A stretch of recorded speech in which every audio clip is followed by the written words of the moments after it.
আজকে ঘুম ভাঙলো ডনের ফোনে। হ্যালো। Good morning. 7 মিনিটের মধ্যে রেডি হও। কোথায় যাবে? আমি তোমাকে খুঁটটাটি নিয়ে যাবো, ভাইকে বস আমি নিতে আসছি। তাড়াহুড়োতে ঘুম থেকে উঠেই খেলাম এক বোতল জল, কারণ ডনের আজ এক্সারসাইজ করার মুড হয়েছে। তাই সকাল সকাল চলে এলাম খুট্টাড্ডি। ওখানে অনেকক্ষণ কার্ডিও করলাম, রেকর্ড করিনি, তার কিছু কারণ ছিল। গুড মর্নিং, আজ আমার ওয়েট লস জার্নির 23তম দিন। ওখান থেকে বেরিয়ে এই সুন্দর পরিষ্কার জলে একটু হাত মুখ ধুলাম। এই জলটি ডাইরেক্ট খাদের নিচ দিক থেকেই আসছে, তাই এত উষ্ণ গরম। তারপর ওখান থেকে বাড়ির দিকে এগোলাম। বাড়ি ঢোকার আগেই দেখছি ডিউটি রেডি করা আছে বাইরে। আমিও আমার কর্তব্য পালন করলাম। বাড়ি এসে করলাম দুটো সেদ্ধ ডিম।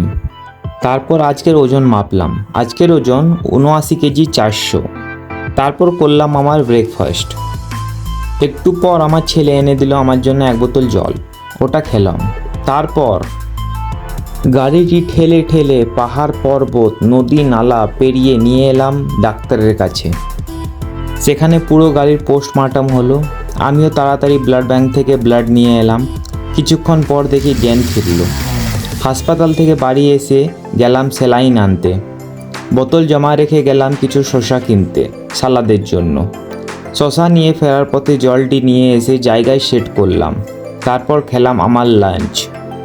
আজ প্রোটিন ইনটেক একটু বেশি রেখেছিলাম, সোয়া প্লাস চিকেন, তার সাথে সেদ্ধ ডিম। তারপর বেরোলাম এক গুরুত্বপূর্ণ কাজে। গাড়ি ঘুরিয়ে গেলাম ঝাঁঝরা। সেখানে বাস ধরে গেলাম আসানসোল, কারণ আজ বাংলা পক্ষের ডাক পড়েছে। বাংলা পক্ষ হলো ভারতের বাঙালি জাতির সংগঠন।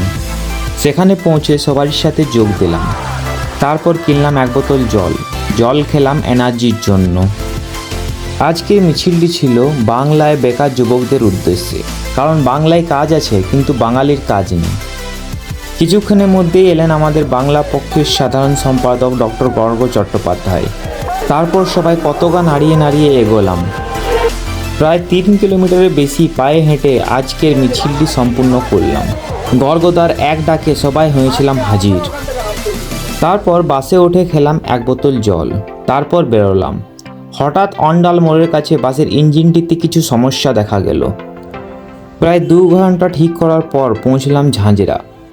সেখানে পৌঁছে গাড়ি নিয়ে বাড়ির দিকে রওনা দিলাম। এখন বাজে রাত্রে 11টা। এই জাস্ট বাড়ি ঢুকলাম। এবার দেখা হবে কাল। বাই।